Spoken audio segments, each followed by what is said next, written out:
con el dólar y el cepo en las proyecciones de economía, del gobierno, digamos, ¿no?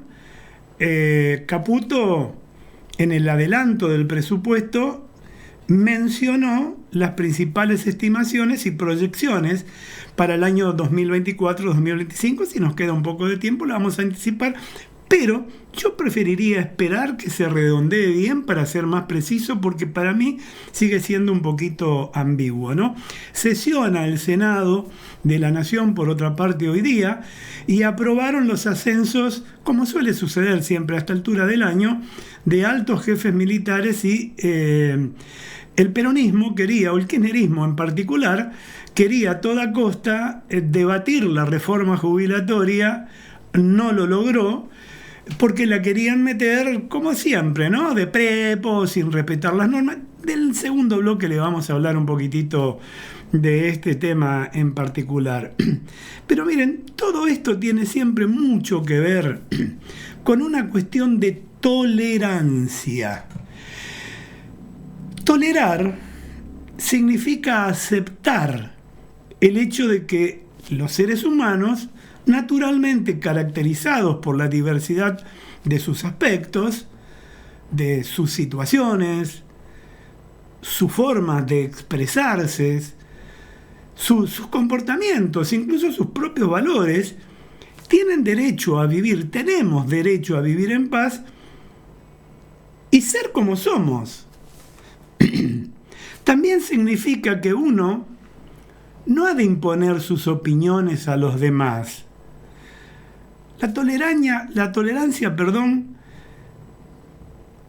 es la base, yo diría, intelectual de toda civilización.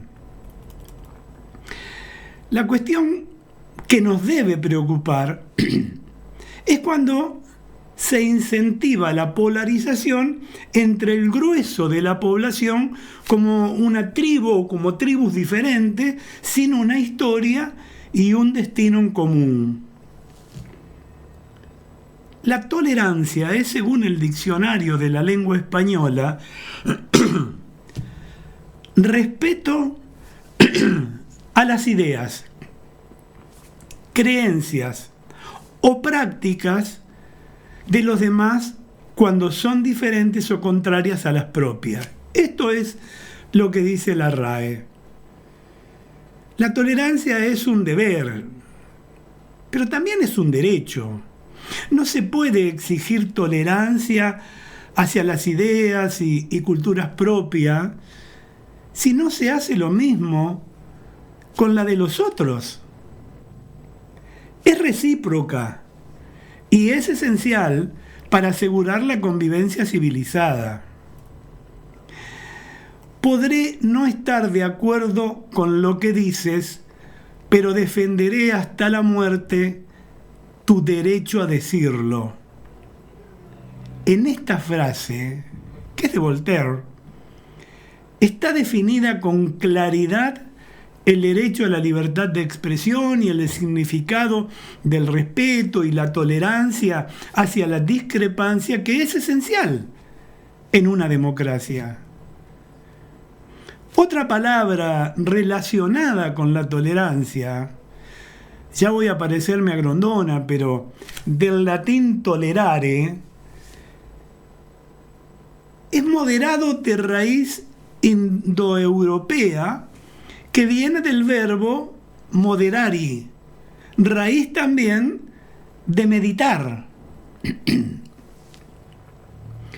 Moderado es estar en la justa medida, es adoptar posiciones alejadas de los extremos.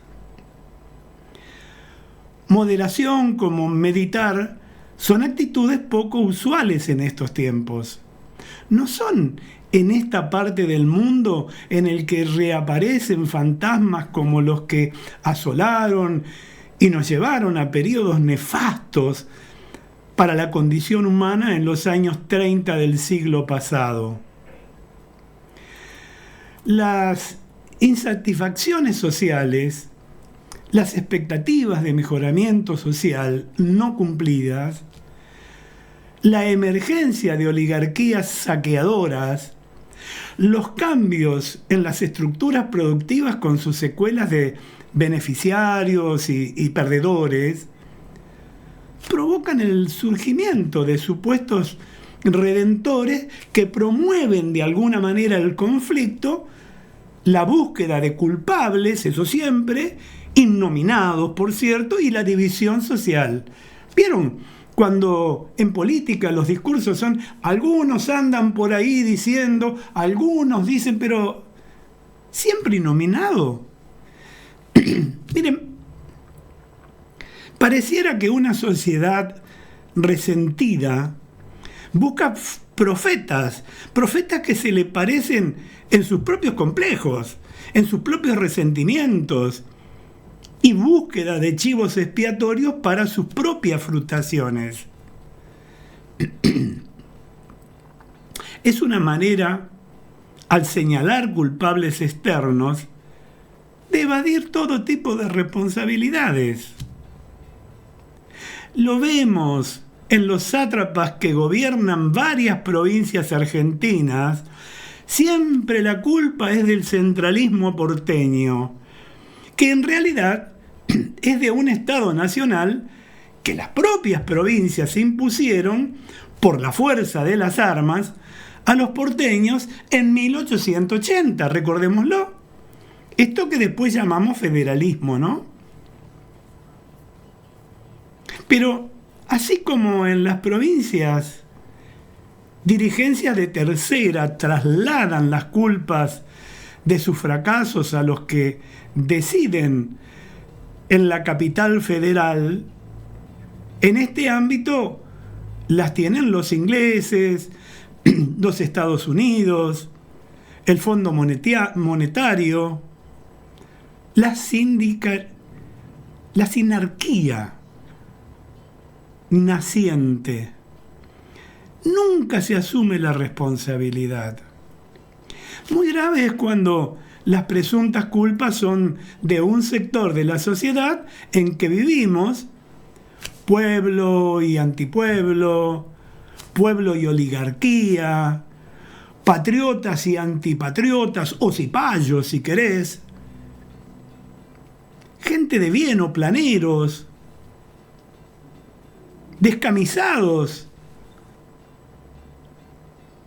o gorilas, pueblo y casta. ¿Hasta cuándo? Grietas que parecieran superadas en los primeros años de restablecimiento de las instituciones, que más allá de enormes falencias tuvieron lugar, por ejemplo, en el gobierno de Menem. Reaparecieron con el gobierno de la diarquía santacruceña, y que salvo el interregno del gobierno de Macri, retornaron y se acentuaron desde el retorno kirchnerista al poder. Y díganme si no fue así. Basta repasar las redes sociales o los comentarios a pie de página en las ediciones online de los diarios para observar y preocuparse con el nivel de violencia de parte de la sociedad. Desde el poder se ha atacado y se sigue atacando, y se incentiva el agravio, la difamación, el insulto al que piensa diferente, la condena, el escrache. No hay diferencia entre unos y otros. Parece como una especie de competencia para lograr el premio a quien insulta más y más fuerte. Miren, la grosería y las guarangadas las vemos en el poder, y en ámbitos sociales extensos.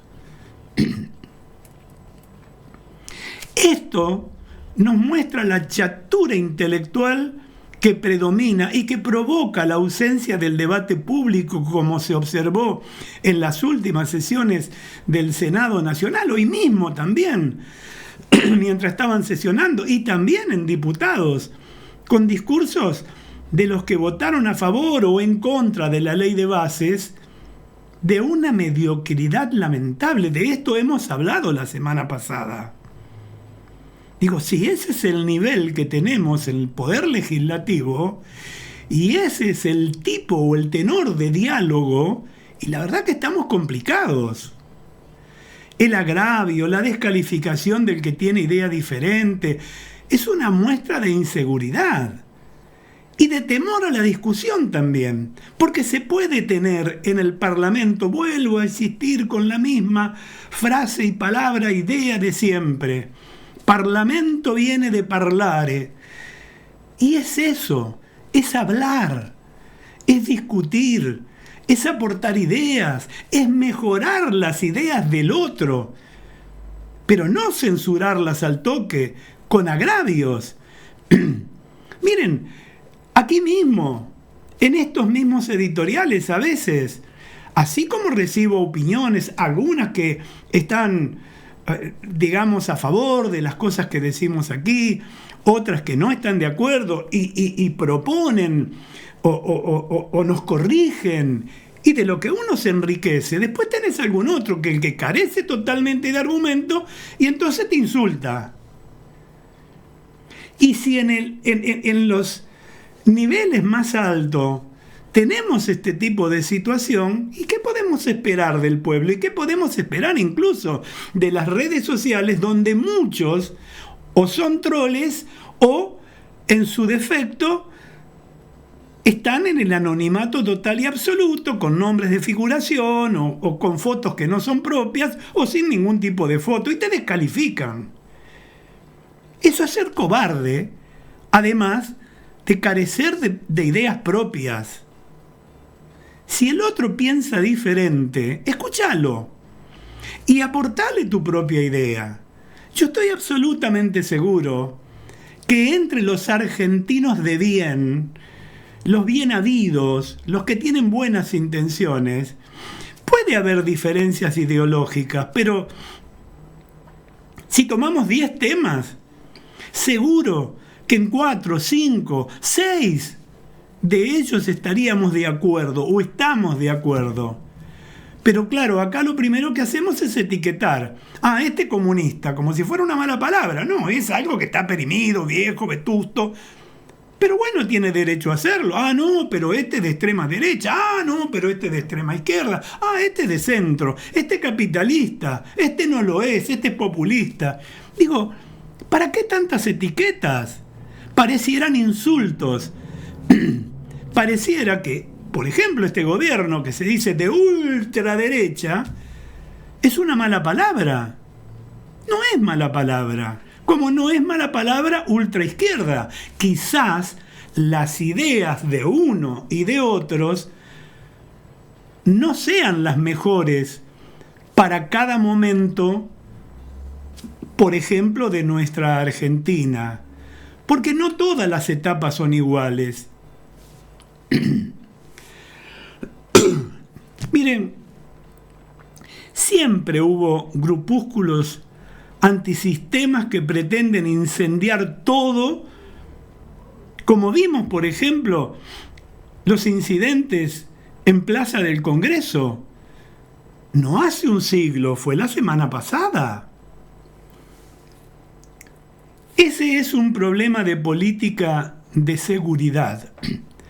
La cuestión que nos debe preocupar es cuando se incentiva la polarización entre el grueso de la población como tribus diferentes, sin una historia y un destino en común, que sí lo tenemos los argentinos. Los avances del mundo, que fueron el gran aporte de Occidente, se lograron cuando predominaron las ideas de tolerancia y de moderación, que no son otra cosa que establecer el imperio de la ley, asegurando la convivencia civilizada y con el respeto a la libertad y los derechos individuales. Algo que debemos asumir con humildad. Venimos diciendo desde cuánto tiempo hace que lo nuestro es un problema cultural que tenemos que corregir. Y no digo por cultura aquel que leyó muchos libros o va a una sala o un museo de arte. No. Es nuestra forma de ser. A eso me refiero cuando hablo de una cuestión cultural.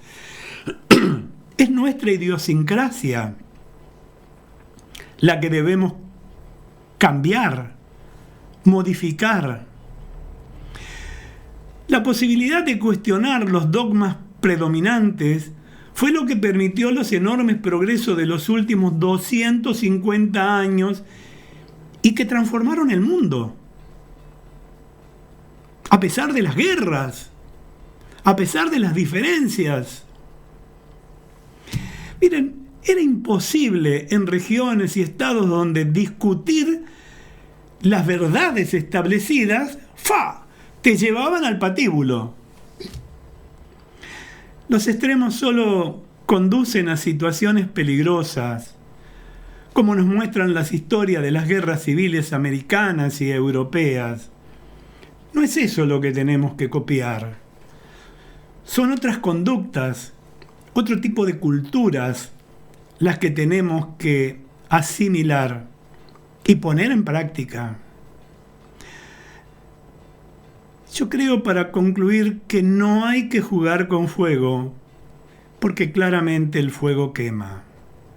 Solo con diálogo adulto y respetuoso es que todos, juntos, podremos sacar la Argentina adelante. Y eso, amigos, eso es ahora.